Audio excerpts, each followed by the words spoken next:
नमस्कार, आदाब, सत्यमेव जयते। उम्मीद अकेडमी के ऑनलाइन प्लेटफॉर्म पर अब आप सबका स्वागत है।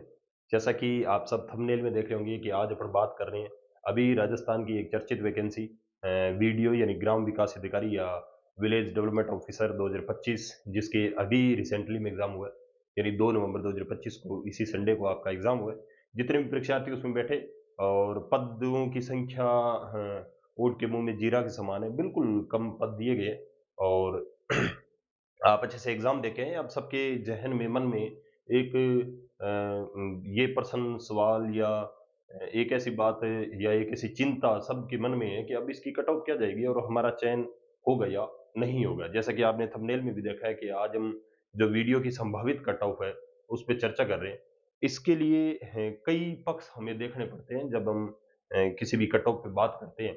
तो सबसे पहले तो आपको एक ये बात बता दूँ कि कट ऑफ केवल अनुमानित कट ऑफ होती है, चाहे वो कोई भी टीचर बताए, चाहे मैं बता रहा हूँ, चाहे हमारे साथी यूट्यूब पे कहीं भी आपको कोई भी बता रहा है, केवल एक अनुमानित कट ऑफ होती है और अनुमानित कट ऑफ के आसपास ही कट ऑफ रहती है। अब कट ऑफ जब बताई जाती है तो उसमें कई मायने रखने वाली बातें होती है। उन सब बातों को देखकर ही हम इस बात को डिसाइड करते हैं कि ये जो कट ऑफ है वो क्या रहने वाली है। तो एक बार आप सबको शुभकामनाएँ कि आपने अपनी तैयारी को अंतिम रिजल्ट तक लेके गए, यानी अंतिम रिजल्ट का मतलब आपने एग्जाम तक उसे लेके गए, ये सबसे बड़ी बात है। आप तैयारी कर रहे हैं, तैयारी के कई चरण होते हैं। जब आप तैयारी कर रहे होते हैं, तो आप एक मनोवैज्ञानिक रूप से भी आपको सुदृढ़ रहना होता है।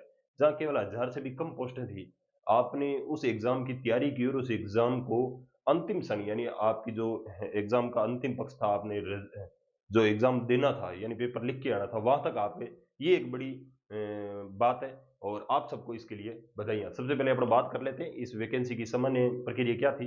ये हमने देखा कि बिल्कुल कम पद थे। पिछली वैकेंसी के तुलना में लगभग 1 अपॉन 5 यानी लगभग 5वाँ हिस्सा भी नहीं थे। पिछली वैकेंसी में जहाँ 5वें हिस्से के आसपास थे, यानी पिछली वैकेंसी में जहाँ लगभग 4000 पद थे और यहाँ मात्र 850 पद थे। इसके बाद हमने देखा कि इसका एग्जाम अभी कब हुआ है, 2 नवंबर 2025 को हुआ है और उसके बाद में इसकी आंसर की अभी विभाग द्वारा इसकी कोई भी आंसर की हमारे सामने नहीं दी गई है। उसके बाद हम बात करें समय लगभग आपको 3 घंटे दिए गए और यहाँ प्रश्नों की संख्या लगभग कितनी थी? 160 क्वेश्चन थे, 150 नहीं 160 क्वेश्चन थे और उसके बाद अंकों का जो निर्धारण है वो 200 किया गया था, यानी कुल अंक कितने थे? 200 और यहाँ लगभग आपका पर क्वेश्चन था वो लगभग 1.25 क्वेश्चन अंकों का था, लगभग 1.25 अंक थे प्रति क्वेश्चन के। फिर यहाँ देखें नेगेटिव सेंस या नेगेटिव मार्किंग, ये एक अच्छा जो पेपर होता है उसकी सबसे बढ़िया खूबी होती है कि उसमें नेगेटिव मार्किंग 1/3 रखी हो। तो ये एक अच्छा डिसीजन है इस एग्जाम का भी कि इसके अंदर भी नेगेटिव मार्किंग कितनी है? 1/3 है। हम फिर से देख लेते हैं, पद यहाँ कम थे, 850 थे। एग्जाम आपका 2 नवंबर 2025 को हुआ। आंसर की अभी तक किसी भी जो हमारा बोर्ड है उसके द्वारा अभी तक आंसर की नहीं दी गई। आप जो भी आंसर की देख रहे हैं वो सारी बाजार में या हमारे जितने भी जो चर्चित शिक्षण संस्थान है या जो टीचर हैं उनके द्वारा उपलब्ध करवाई गई है। केवल हम उनसे मिलान करके ही हमारे प्रश्नों के जो अंतिम आप जो अभी अंक गिन रहे हैं उसके अनुसार ही गिन रहे हैं। अभी जो बोर्ड की आंसर की आएगी उसमें 2-4% बदले हुए होंगे, 1-2% डिलीट भी होंगे, लेकिन डिलीट में और बदले हुए में वो हम सब पे प्रभाव पड़ता है, उस पे अपन फिर से चर्चा करेंगे। समय लगभग यहाँ 3 घंटे और प्रश्नों की संख्या 160, अंक लगभग 200 और यहाँ अंकों का डिसीजन 1.25 और नेगेटिव मार्किंग भी इसमें थी 1/3। ये नेगेटिव मार्किंग क्या होता है कि आपको कंट्रोल करती है, यानी ज्यादा प्रश्न नहीं करने के लिए रोकती है आपको। अब सबसे पहले जिस मुद्दे पे अपन बात कर रहे हैं मैं उसी पे आ जाता हूँ कि कट ऑफ का निर्धारण हमें करना है आज और कट ऑफ का निर्धारण कैसे करना है। इस बात को जानने से पहले कई प्रश्न हमारे ज़हन में उठते हैं कि सर पेपर को देखकर हम कट ऑफ का निर्धारण कैसे करें? तो इसके लिए कई चीज़ें होती हैं। सबसे पहले तो यही होता है कि आप जो पेपर देख के आए हो, वो पेपर का लेवल कैसा था? पेपर अगर बिल्कुल ईज़ी आ जाए तो उस मेरिट को अपन डिसाइड नहीं कर सकते। डिसाइड ऐसे नहीं कर सकते कि क्या उस एग्ज़ाम के अंदर 3, 4, 5 लाख लोग बैठते हैं, क्या वहाँ 1000 सीटों के लिए 1000 बंदे नहीं मिलेंगे? मिल जाते हैं, जब पेपर का लेवल क्या हो बिल्कुल ही आसान कर दिए जाए। उसके बाद में दूसरी बात आती है परीक्षार्थी, कि एग्ज़ाम में बैठने वाले परीक्षार्थी कितने थे? और ये भी डिसाइड करता है क्योंकि जब राजस्थान का 2025 का जो वर्ष है, वो जब अपने अंतिम पड़ाव पर है, बोर्ड द्वारा जितनी भी संभावित अपने कैलेंडर के अंदर वैकेंसी थी और जो बड़ी-बड़ी वैकेंसी थी, वो लगभग निर्धारित शेड्यूल पे हो चुकी है। अब जो बची हुई वैकेंसी है, उनमें से एक बड़ा एग्ज़ाम केवल वीडियो का बचा था, तो सारे के सारे परीक्षार्थी थे, उनका ध्यान किस तरफ था? वीडियो एग्ज़ाम की तरफ था, इसलिए यहाँ परीक्षार्थियों की जितनी भी संख्या थी, उसमें अधिकांश जो परीक्षार्थी थे वो गंभीर थे इस तैयारी को लेकर, अच्छी तरीके से तैयारी कर रहे थे, क्योंकि आपने देखा होगा कि पटवार का एग्जाम हो चुका है राजस्थान में, 4th ग्रेड एग्जाम में वो भी हो चुका है। उसके बाद में जो हमारे कांस्टेबल की भर्ती थी वो भी हो चुकी है, तो वो सारे के सारे जो विद्यार्थी है वो डाइवर्ट किए हुए थे, अभी वो सारे काम पे अपना ध्यान किए हुए थे, वीडियो एग्जाम पे किए हुए थे। इसमें से बहुत से विद्यार्थी वो हैं जो एसआई के लिए तैयारी कर रहे हैं, लेकिन एसआई के एग्जाम अभी नजदीक नहीं है, आगामी वर्ष 2026 में अप्रैल में होने हैं। तो उससे पहले पहले सारे सारे विद्यार्थियों का जो ध्यान था वो किधर था, वीडियो के लिए था। और पेपर का लेवल कैसा आया इस पर भी अपने चर्चा करेंगे। और परीक्षा का समय, जब वो समय जहाँ आसपास अन्य परीक्षाएं नहीं हो, कोई बड़ी वैकेंसी नहीं हो, जो वीडियो के एग्जाम देने वाले जो छात्र हो वो अन्य वैकेंसी की तरफ जाए। मैंने जैसे आपको बता दिया कि अभी रिसेंटली पटवार का एग्जाम भी हो चुका है, और कांस्टेबल वैकेंसी का भी एग्जाम हो चुका है। तो और एसआई की वैकेंसी का एग्जाम नेक्स्ट ईयर में है। तो जितने भी छात्र हैं उन सबका ध्यान किस किस पे था, अभी केवल इसी परीक्षा के ऊपर था। तो इस हिसाब से कि परीक्षा का जो समय था वो एक बेटर था, और यहाँ नजदीक कोई यानी वैकेंसी भी नहीं है। और यहाँ सबसे ज्यादा जो निर्धारण करने वाला पद है, कारक है, वो कौन सा है, 850 पद, यानी इस वैकेंसी के अंदर पद बिल्कुल ही नहीं है। अगर हम पिछली वैकेंसी के साथ तुलना करें, 2021 की तुलना करें, तो हम देखेंगे कि यहाँ बिल्कुल पद नहीं है। तो ये दो तीन फैक्टर ऐसे हैं जो पूरी की पूरी हमारी कट ऑफ है उसे निर्धारित करेंगे। सबसे पहले अपन बात करें पेपर का लेवल कैसा था। पेपर का लेवल, इस बात को पढ़ के मैं ये नहीं कह सकता कि पेपर का लेवल बिल्कुल ही इजी था, ये नहीं कह सकता कि पेपर का लेवल इजी टू मॉडरेट था। बहुत सारे साथी ये कह रहे हैं कि पेपर इजी था, पेपर का लेवल है वो इजी टू मॉडरेट था। मैं भी मान रहा हूँ कि पेपर इजी था, लेकिन ये पेपर मेरे अनुभव में सोल्व मैंने किया है एग्जाम हॉल के बाहर आने के बाद में। और यही जो साथी अंदर बैठे थे उन्होंने ये उस प्रेशर को हैंडल करते हुए इस एग्जाम को सोल्व किया था। तो बहुत सारे ऐसे क्वेश्चन होते हैं जो बहुत आसानी से आने वाले पर्सन होते हैं, वो भी जब आप अंदर बैठे होते हो तो वो वहां भी क्या हो जाते हैं, गलत हो जाते हैं।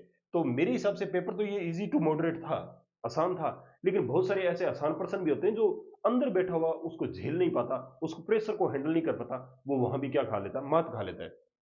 लेकिन अपेक्षाकृत पेपर के इसमें अगर अलग अलग लेवल करें हम, मैं ये अगर यहाँ देखूं कि अगर मैथ था, इंग्लिश था और कंप्यूटर था, और राजस्थान का जो करंट था, जितना भी करंट पूछा गया था, ये अच्छे पर्सन थे, सबके लिए अच्छे थे।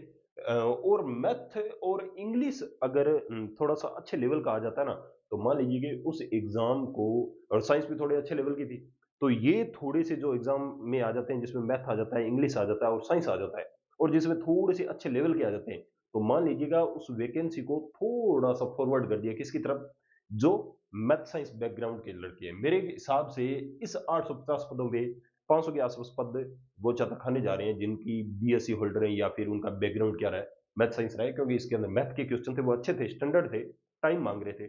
और आर्ट्स के स्टूडेंट से वो टाइम मैनेज नहीं हो रहा था। हाँ ठीक है, आर्ट्स वाला ये स्टूडेंट सोचता है कि मैं जीके के पेपर में अच्छा कर लूंगा, लैंग्वेज में अच्छा कर लूंगा, लेकिन हमारे राजस्थान के लिए सबसे बड़ी दिक्कत ये है कि हम लैंग्वेज, जो सेकंड इंग्लिश हमारी लैंग्वेज है, इसमें हम सब भी कमजोर है।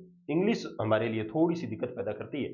और दूसरा, इस पेपर में ये रहा कि मैथ भी अच्छे स्टैंडर्ड की आ गए और साइंस भी अच्छे स्टैंडर्ड की आ गए। ये जब अच्छे स्टैंडर्ड के आते हैं तो पेपर मूव हो जाता है किसकी तरफ, साइंस मैथ बैकग्राउंड के जो स्टूडेंट है उनकी तरफ मूव हो जाता है। ये एक अच्छे लेवल के पर्सन थे, इसके बाद कंप्यूटर के भी अच्छे लेवल थे और करंट के भी अच्छे क्वेश्चन थे। और यहाँ अगर बात की जाए कि इजी पेपर कहाँ दे दिया, इजी जैसे हिंदी के पर्सन थे बिल्कुल ऐसे नॉर्मल पर्सन दे रखे थे, राजस्थान जीके का जितना भी पोर्शन है वो भी बड़ा नॉर्मल दे रखा था। और भारत का भूगोल है ना, विश्व का भूगोल है, और यानी राजस्थान की और भारत का जो जीके था वो ज्यादा कोई डिफिकल्ट नहीं था। जिसने भी कम समय में पढ़ा है, कम समय में भी इस पेपर को सोल्व कर लिया था आपने। कारण ये था कि इतने ज्यादा गहराई वाले पर्सन नहीं पूछे गए। अब कब डिसाइड करें कि पर्सन है वो ज्यादा इजी था या गहरा था, इस बात के लिए आप एक बात देखें कि जब आप पर्सन को सोल्व कर रहे हैं तब ध्यान रखें कि पर्सन एक तो वो होता है जिसे अपन एलिमिनेट करें, जब पर्सन को, ऑप्शन को हटाकर देख लें कि अगर ये चीज हट जाए तो पीछे क्या बच जाएगा, आंसर बच जाएगा। लेकिन इस जो जीके और हिंदी वाले थे ऐसे ऑप्शन थे जिन्हें एलिमिनेट करने की भी आवश्यकता नहीं थी, बिल्कुल आसानी से अलग हो रहे थे। तो इस लेवल से अपन देख सकते हैं कि पेपर बहुत आसान था। अगर उसके अंदर बहुत सारे ऐसे ऑप्शन डाल देते, चाहे उसी जैसे किसी नृत्य से संबंधित कोई पर्सन पूछे है तो आप नृत्य की डाल दो, लेकिन थोड़े से कॉम्प्लेक्स करके डाल दो, वो आने वाला पर्सन भी क्या हो जाता है, गलत हो जाता है। लेकिन इसके अंदर तो ऑप्शन ही ऐसे पड़े थे, हिंदी के तो ऐसे ऑप्शन पड़े थे कि आप जो उत्तर पूछा जा रहा है वही आप डायरेक्ट वही टिक करेंगे, दूसरे ऑप्शन की तरफ जा ही नहीं रहा है पर्सन। तो ये थोड़ा सा इजी हो जाता है, इजी का देखने का केवल यही लेवल रहता है। अगर उसी प्रश्न में थोड़ा सा कॉम्प्लेक्स करके आप उसके इर्द गिर्द के जो ऑप्शन डालते हो तो वो थोड़ा से पेपर को क्या कर देता है, थोड़ा सा हेवी कर देता है, टफ कर देता है। इसके बाद में बात करें परीक्षार्थी, यहाँ लगभग 4 लाख परीक्षार्थी बैठे। लगभग कितने परीक्षार्थी बैठे?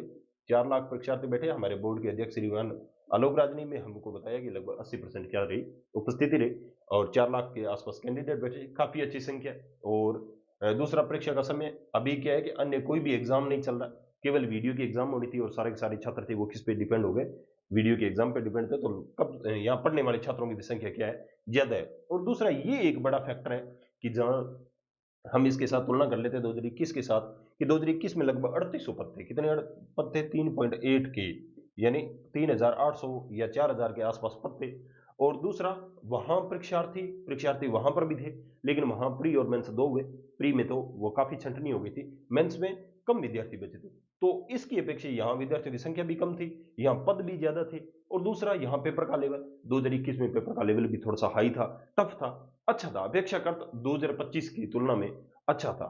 और यहाँ पेपर का लेवल आप देख रहे हैं, जैसे कि मैंने आपको पहले ही बताया, मैं जो ये पेपर का लेवल बता रहा हूँ, ये मैं एग्जाम सेंटर के बाहर बैठ के उसे एनालिसिस करके बता रहा हूँ। मेरे उसके अंदर वो एफर्ट है, एक तो मेरे पास ऑलरेडी रोजगार है, मैं उस तरीके से देख रहा हूँ उस एग्जाम को। और दूसरा, मैं क्या है कि उस प्रेशर से बाहर आ चुका हूँ, उस दृष्टि से देख के एग्जाम बता रहा हूँ कि इसमें ये पर्सन नॉर्मल थे। लेकिन ध्यान रखिएगा, जिसने हिंदी के पेपर में और राजस्थान जीके और इंडिया जीके में जिसने मात खा ली, वो इस एग्जाम से बाहर है। कारण ये कि पेपर डिफिकल्ट कितना भी हो, वो आपको उस भर्ती से बाहर नहीं करता, आपको वही पर्सन बाहर करते हैं जो आपको आ रहे थे, आपने नहीं किए।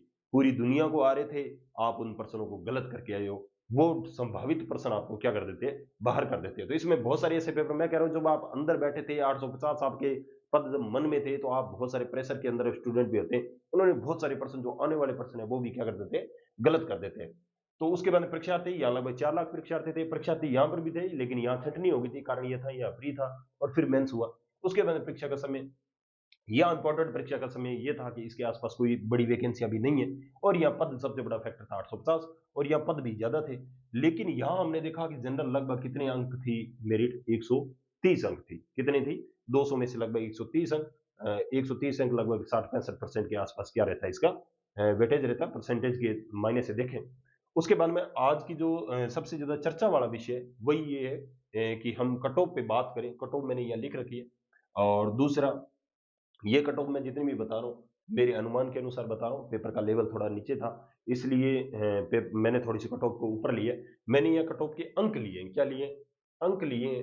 और दूसरा, अंक के साथ साथ क्या लिया है, मैंने अंक लिए और अंक के साथ साथ क्या लिया है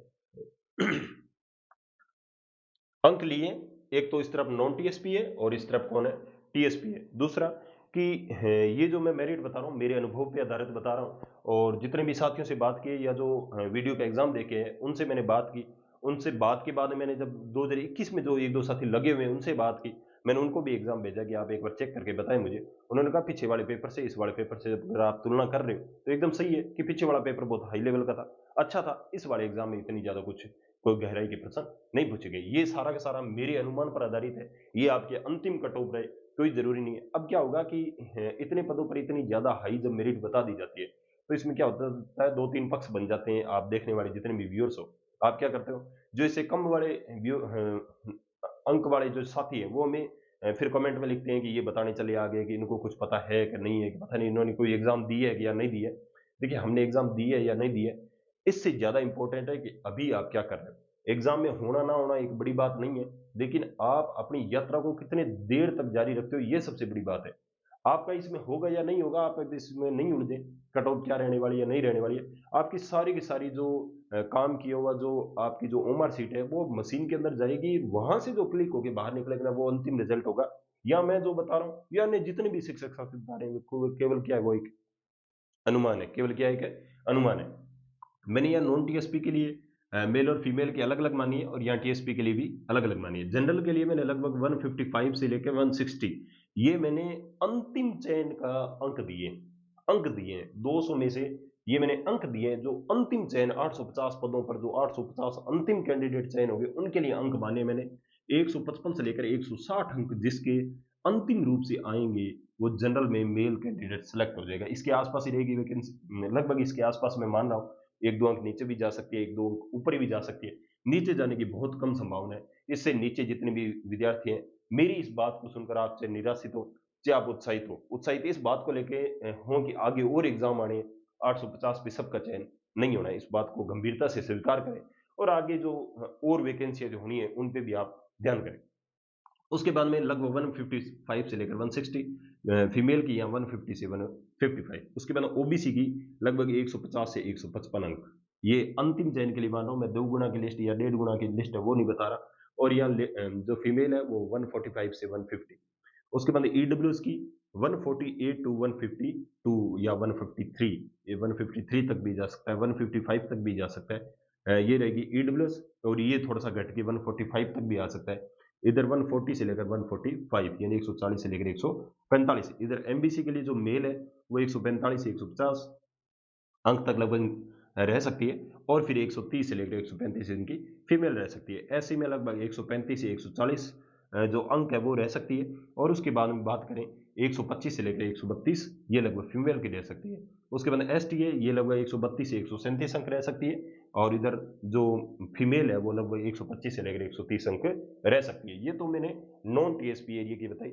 और उसके अलावा जितनी भी हमारे जो टीएसपी एरिया है उसके अंदर कितनी मेरिट रहती है उसके ऊपर अपने चर्चा कर लेते हैं। सबसे पहले अपने बात करें जनरल की, तो जनरल के लिए या मेल के लगभग 135 से 140 अंक रहने की संभावना है। और फीमेल के लिए या 120 से लेकर 125 अंक रहने की संभावना है। फिर अपन बात करें एससी की, एससी की टीएसपी एरिया के लेवल लगभग 120 अंक से 125 अंक रहने की संभावना है। और फीमेल की लगभग 100 से लेकर 105 अंक रहने की संभावना है। इसके बाद मैं बात करूं एसटी की, लगभग 100 से 105 अंक रहने की संभावना है मेल की। और या फीमेल की लगभग 95 से 100 अंक रहने की संभावना है। फिर से देख लीजिएगा, जनरल की नॉन टीएसपी में 155 से 160 मेल, फिर ओबीसी 150 से 155, फिर ईडब्ल्यू से 148 से 152, फिर एमबीसी 145 से 150, फिर एससी की 135 से 140, फिर एसटी की 132 से 137, और फीमेल में 150 से 55। और इधर ओबीसी में 145 से 150, ईडब्ल्यूएस में 140 से 145, और एमबीसी में 130 से 135, एससी में 125 से 132, और एसटी में 125 से 130। ये लगभग हमारी अनुमानित कट ऑफ है। ये फाइनल कट ऑफ रहे, कोई जरूरी नहीं है, बोर्ड इससे इतर भी जा सकता है। अंतिम वही कट ऑफ रहेगी जो बोर्ड जारी करेगा। ये कवर वाला हमारे अनुमान पर आधारित है। और अनुमान अनुभव से आते हैं। अनुमान हम जब लगाते हैं, बच्चों से बातचीत करते हैं, डिस्कस करते हैं, उसके बाद में आती है बात। और ये चीज करने के बाद में हमें पता चला है कि अब हमारी जो कट ऑफ है वो क्या रह सकती है। और ये सारा कुछ करने के बाद में आप ध्यान दें कि अब हमें क्या करना चाहिए। अब आपको केवल एक ही काम करना है, वो ये करना है कि आप अपनी नेक्स्ट जो तैयारी है उसके ऊपर काम करना स्टार्ट कर दें। और नेक्स्ट तैयारी कौन सी? एग्जाम में जो आपका एग्जाम है, एग्जाम कब है?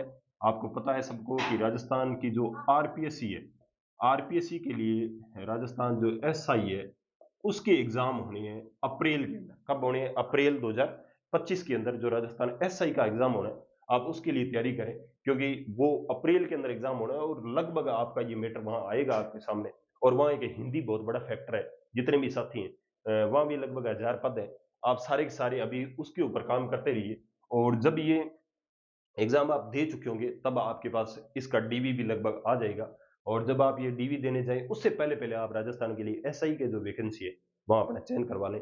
और जितने भी साथी हैं जो इससे थोड़े कम है, आप नाखुश ना हो। और जितने भी साथी इससे थोड़े ज्यादा है, आप भी ज्यादा खुश ना हो। लेकिन इस काम को केवल आप अपने मनोबल को बनाए रखने के लिए सुने। और जो कम अंक वाले हैं वो केवल आगामी जो हम नेक्स्ट में भविष्य में प्लान कर सके उसके लिए सुने। और इसको सुनने के बाद आप नेक्स्ट अपने एग्जाम के लिए काम करते रहे। और मेरी बेस्ट विशेज है आप सबके साथ कि आप आगामी किसी एग्जाम में बैठे वहां अपना चयन करवाएं। यहाँ तय सी बात है, 4 लाख जब कैंडिडेट बैठे हैं तो वहां केवल सेलेक्ट कितने कितने होने हैं? 850 ही पद होने हैं। बाकी के सारे क्या रहेंगे? बेरोजगारी रहेंगे। ये बात सत्य है, आपको स्वीकार करनी पड़ेगी। जो साथी इस नंबर अंकों के मध्य आ रहे हैं वो सारे के सारे क्या हो जाएंगे? चयनित हो जाएंगे। और जितने भी साथी इससे कम वाले हैं, आप निराश नहीं हो, आप नेक्स्ट काम करें। वैकेंसियां और भी खूब आने वाली है। और आगामी जो आपका एग्जाम जिसमें आप टारगेट किए हुए उस पर काम करें। तो मिलते हैं किसी नए अपडेट के साथ, तब तक के लिए नमस्कार, आदाब, सत्यमेव जयते।